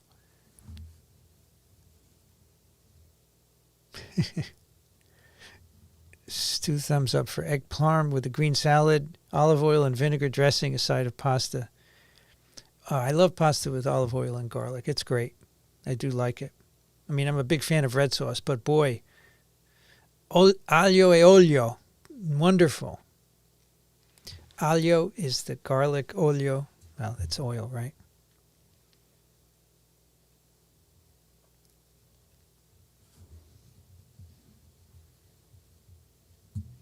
I use a full-face respirator. I worry about disassembling it too much for cleaning. How long does it take for the virus to die out? Well, if you put it at a warm temperature, say for a week, it'll be done. The infectivity will be gone. Not too hot. You have to find a temperature that's not going to damage it, of course. But, if you're in a warm climate, leaving it in the sun or a very low oven temperature that won't damage it. All right, so let me say, Mr. Moonlight, when they say it's more transmissible, you should ask them what exactly do they mean by that, because they actually may not have a good explanation for more transmissible. Are you saying the virus is inherently more transmissible? Does it move through a population better, which could be simply because it's more fit? Most people just repeat what they hear. All due respect to Paul and Shane. Query them a bit about what they're oh, well, I saw the R0 was 5. That's not good enough to say it's more transmissible. How confident are you with the J&J vaccine versus mRNA in preventing severe COVID? So I think with the booster, the J&J, in its early days, right, we don't know. We have a longer time out with the mRNA vaccines in still preventing severe COVID. And the J&J certainly needs a booster, a second shot, and it's just too early to know how it's going to endure. it could last a long time because adenovirus vectors are really good at inducing T cells. And maybe it was just the second dose that was needed, but too early to tell.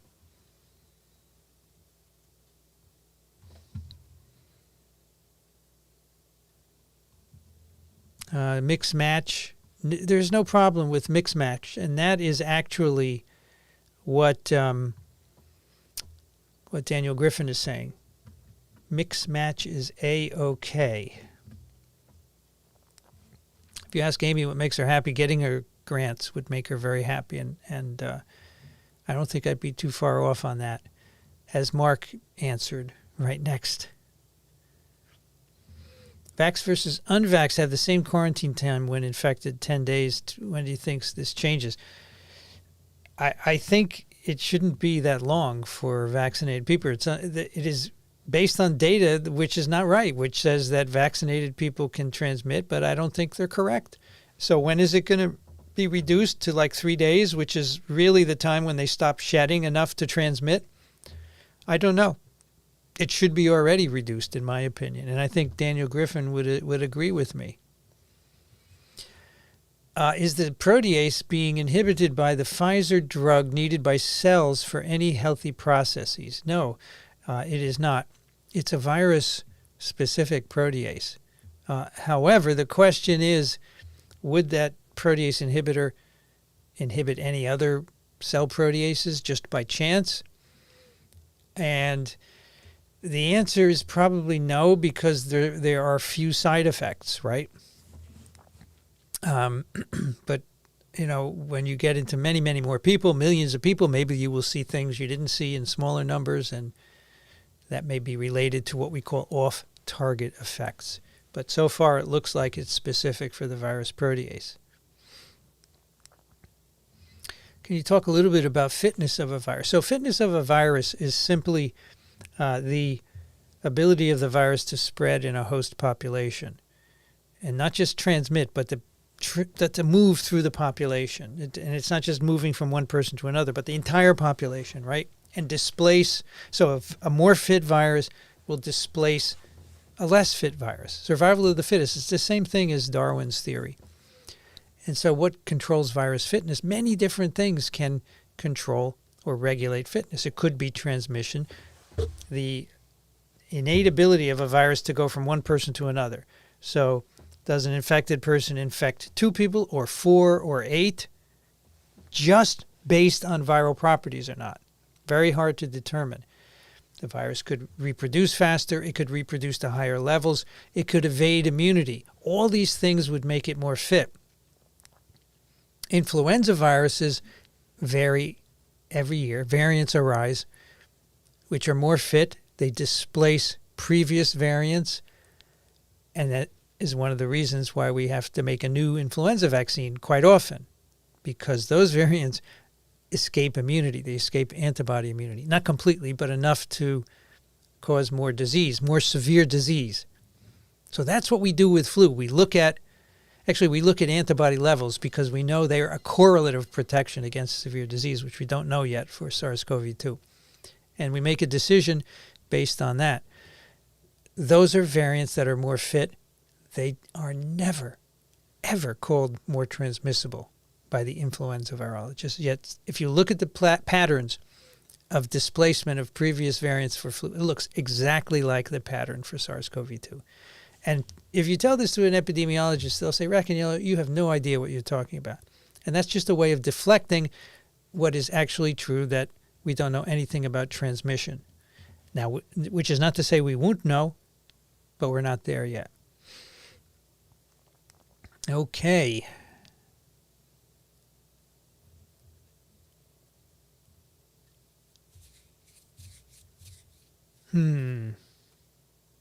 Thank you, Ken, for your contribution. We did answer mix and match.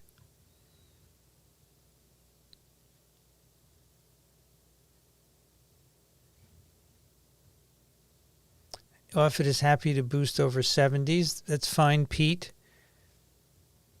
But he does agree that the boosters are not called for. But he's happy to boost over. I can show you the email he sent me. Okay, Pete? And what he says on the UCSF Medical School channel is different from what he told me. Why has no one announced updated vaccines? We don't need them because the vaccines still work. Okay? They still work against severe disease and death. So just ask yourself, why do we need boosters then? If they're not updating the vaccines, okay? I'd like to come and visit you guys in New York. Oh, yeah, anytime. We're at the incubator, and if you're coming, let us know. You can come visit and chat. We had a visitor 2 weeks ago. So, yes, we welcome visitors. How come we didn't hear of myocarditis all of 2020? Well, we heard it in terms of COVID. But then later it turned out to be a vaccine issue, a vaccine-related issue. Will the antiviral be the reason the governments get rid of all restrictions? It depends on how well they work in the population. If they are magic and really do a great job, yeah, it might be. Because you then get sick and take a pill and you're better and you don't transmit maybe. It depends how quickly you can take them. What do you think about my 10-year-old son getting the flu shot in between 2 COVIDs? Daniel Griffin says it's okay.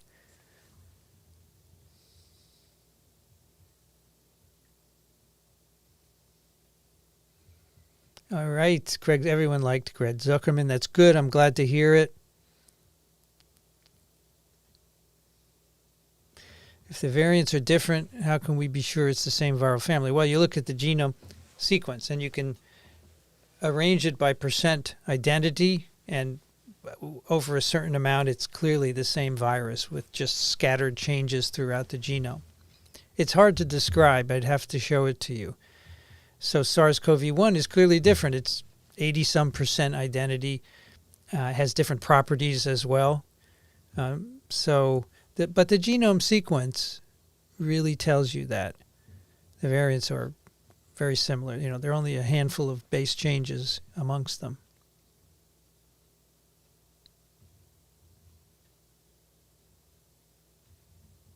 They don't code for the same part of the spike? They do. They do code for the same part of the spike. The whole spike protein.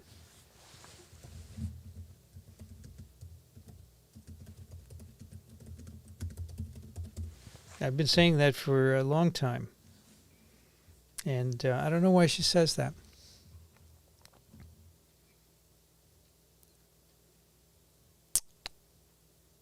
All right, we're still, our random controlled trials, the end-all, be-all for drug studies.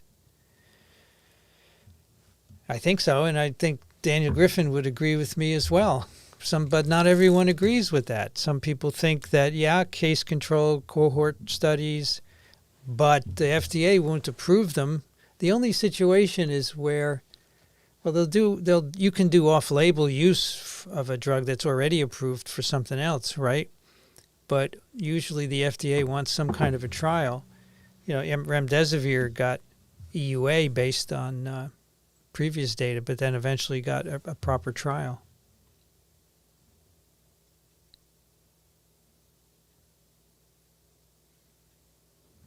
And I think this has been answered. I saw it before on the other chat, but the how the immune system works by Lauren Sompirac.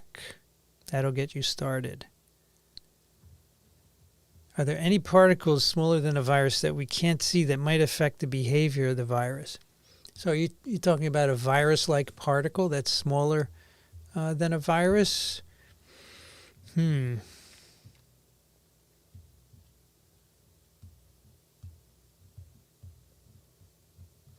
not aware of any. I mean, there are obviously molecules that are smaller, but they're not behaving in the same way, right? Many molecules smaller than a virus can impact what a virus does, how it affects a cell and so forth.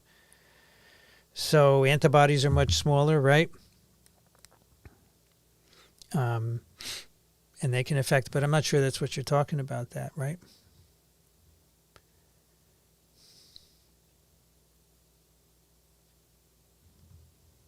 As you say, there's virtually zero risk in having the booster, but there is a chance there is some undiagnosed cases of a weak response to vaccination. I'm sorry, I'm not sure what you mean. Undiagnosed cases of a weak response. So you're saying that's a reason why you might want a booster is if you haven't responded well to the first two.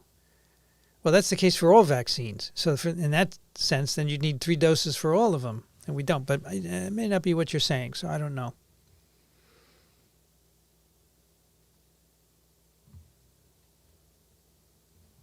What are your views on Sputnik 1, 2, and Sputnik Light? So I looked at the Sputnik 1, 2 trial data a long time ago on Twiv. We reviewed it. It looked really good. And they're claiming that only one is good. Those data haven't seen as closely. But the double shot is great.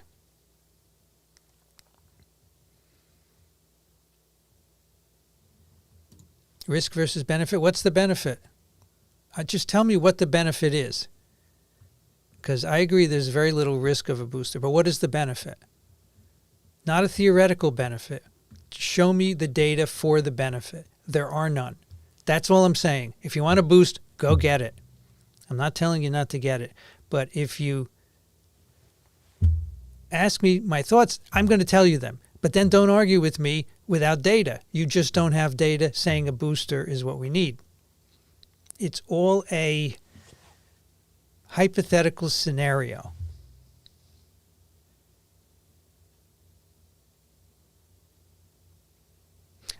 I no longer think 1 shot of J&J should be considered fully vaccinated. That's probably true. Here is the book. Yep, that's a good one.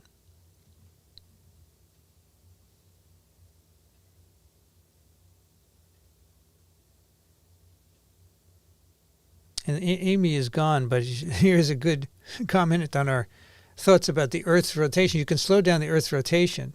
The effect is not really measurable, but it's there. But I don't think you can slow its translation velocity. Got it.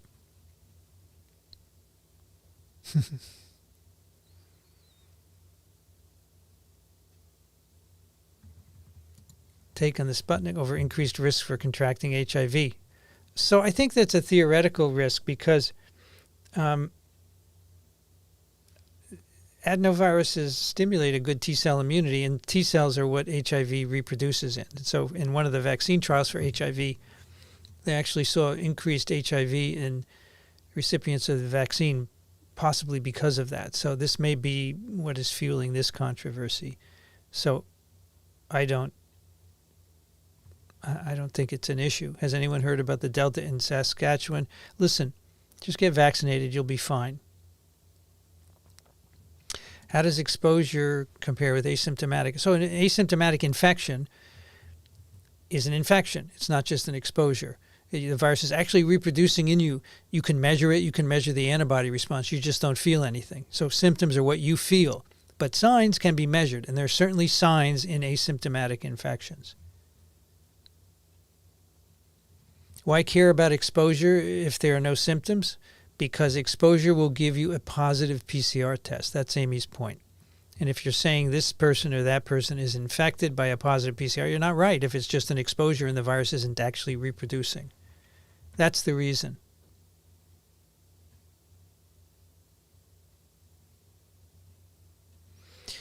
My doctor asked me for the record if I catch COVID, will I agree to be intubated? She was surprised when I said I would not. Am I right? Yes, you are right. Daniel Griffin said the same thing. He would not agree to be intubated because if you do recover, and you know, look, if you need air, you're in serious condition to begin with. But if you do recover, you're going to have serious long-term sequelae that you might not want to live with. And so it's your choice, of course, but I would do the same thing.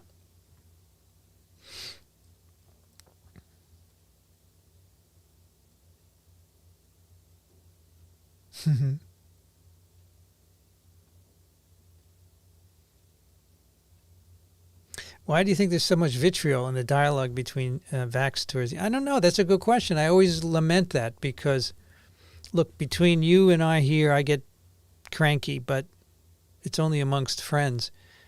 But if I try and talk to an anti-vaxxer, it immediately gets tempestuous, as my daughter would say. And I don't know why. Every dialogue that I've gotten into, gets tempestuous. They get defensive, and then they start insulting you and call you names and say that you're drunk and so forth. So it quickly degrades into not a useful conversation, unfortunately. Oh my gosh.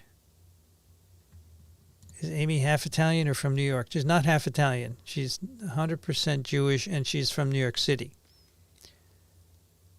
And Amy's Amy, okay? There's nothing wrong with her.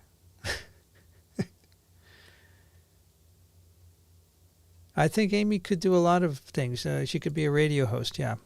I'm just trying to get her exposed here, and I think a lot of you appreciate that. You would never have encountered her or any of the other TWIV hosts had I not brought them to the forefront. And I think that's a good thing to have done. Besides teaching all of you, I think it's a good thing to have introduced you to all these people. But there's always someone who doesn't like how someone is. It doesn't have to be Amy. It could be almost anyone else. There are plenty of people who write me nasty emails.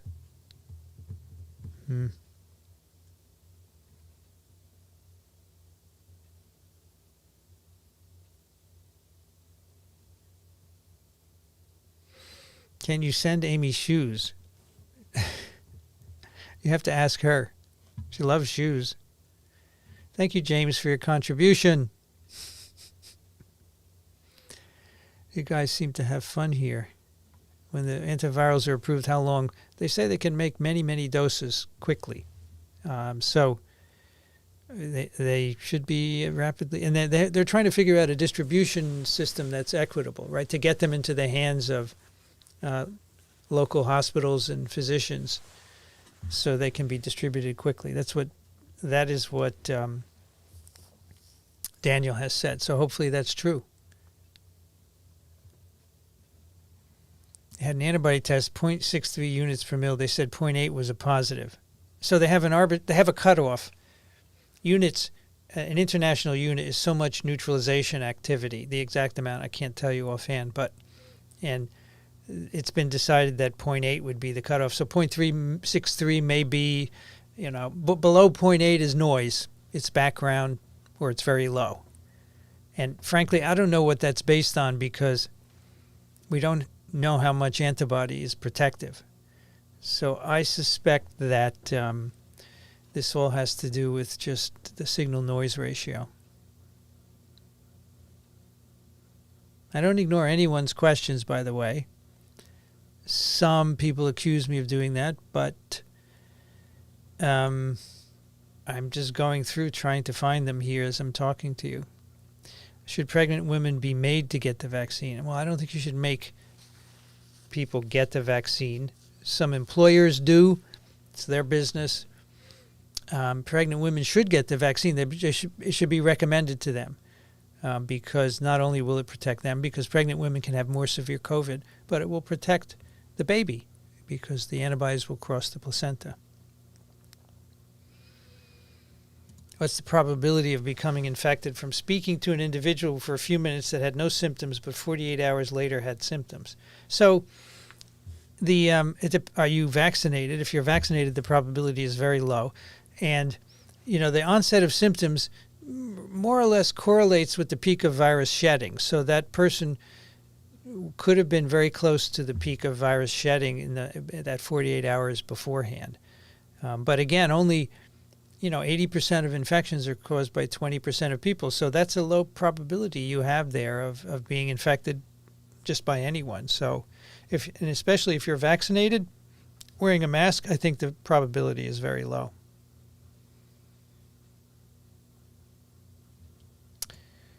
So the effectiveness is waning. The effectiveness versus infection is waning, always wanes. It's not waning against severe disease and hospitalization. It's more than antibodies, yeah.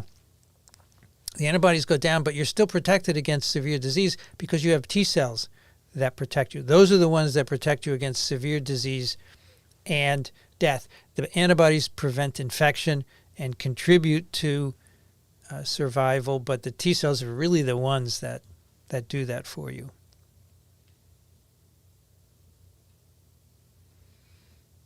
You have endometriosis, one Pfizer. I'm nervous to have a second. Did you have any reactions to the first? Well, that doesn't often correlate anyway. Novavax is adjuvanted, so it's likely that you're going to have a similar reaction to that. So I think changing the vaccine is not going to help if that's what you're worried about.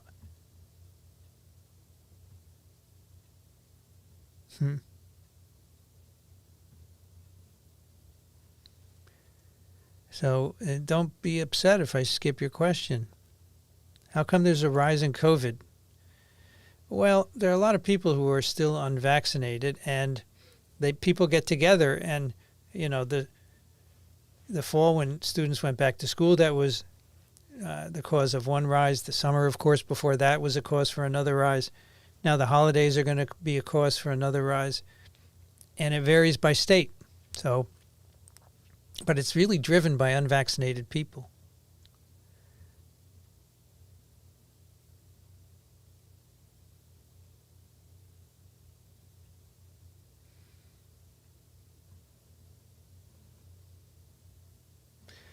My concern with the children's vaccine is the use of the sloppy contractor for that study and the small sample size. I'm more in the let's give it a bit more time camp. So many people are worried about the small sample size. But here's the thing. It's really mainly a safety study because we know the vaccine works in adults. And the kid's immune system is less mature, but as Daniel Griffin says, they're very similar. And so you just want to know if there are any side effects. And the trial for side effects in kids was much bigger than you would ever do for a phase 1, which is typically less than 100 people. So this was in many, many more kids. It's safe. So I think that should alleviate that concern. Now, whether it works or not is a good question in more kids.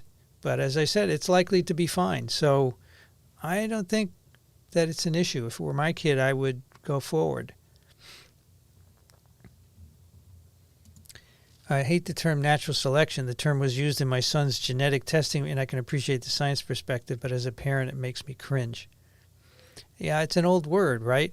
But selection is what happens. You generate lots of mutants, and then one of them wins, or several win because of some situation that selects for them.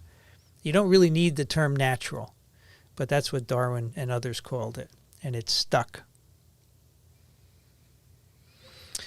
There's a lot of discrepancy in vaccine availability in different parts of the world. Absolutely. Many countries have less than 5% of the population vaccinated. Does it predispose to virulent variants? No. It allows variants to arise because variants arise when the virus reproduces, right? And, they may sustain mutations that evade antibodies and are not as well controlled, perhaps. But I wouldn't worry about more virulent because none of the variants have been shown to be more virulent. All right, so we have 3 minutes left here.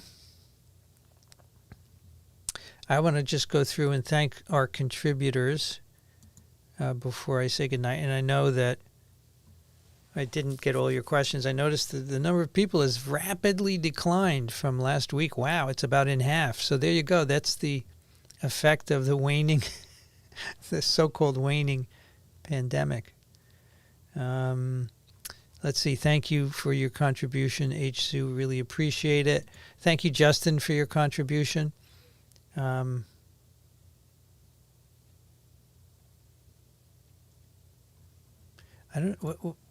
was told this is an accurate place to listen to science, but now AIDS is a symptom. So I haven't even mentioned AIDS.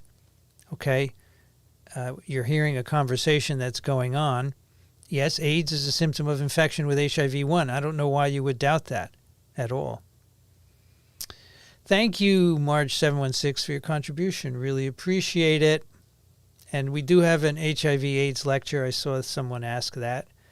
It is the second to last lecture. You can find them on YouTube. And here we go. That vanity, the experts are the ones speaking in the chat. You run the gamut of knowledge on viruses. And I respect everyone in the chat. Just please be civil towards one another. People will make mistakes. I will make mistakes.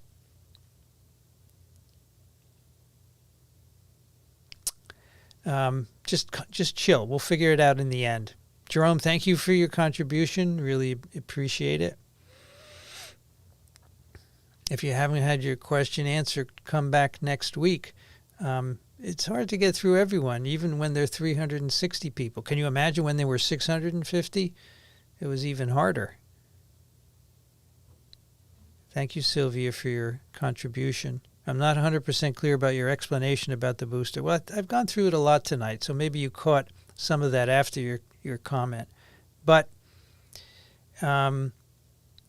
if you want to come back next week, we'll hit it again. Charlotte, I have it in an email, and I don't want to search for it now. And I know you asked me to send you a picture for making a painting, so I haven't forgotten. I just it gets buried in the email. I'll get to it. I'll get to it for sure. Wow. Eggplant parm comes up over and over again. Thank you, Mario, for your contribution. Zucchini parmesan at the incubator.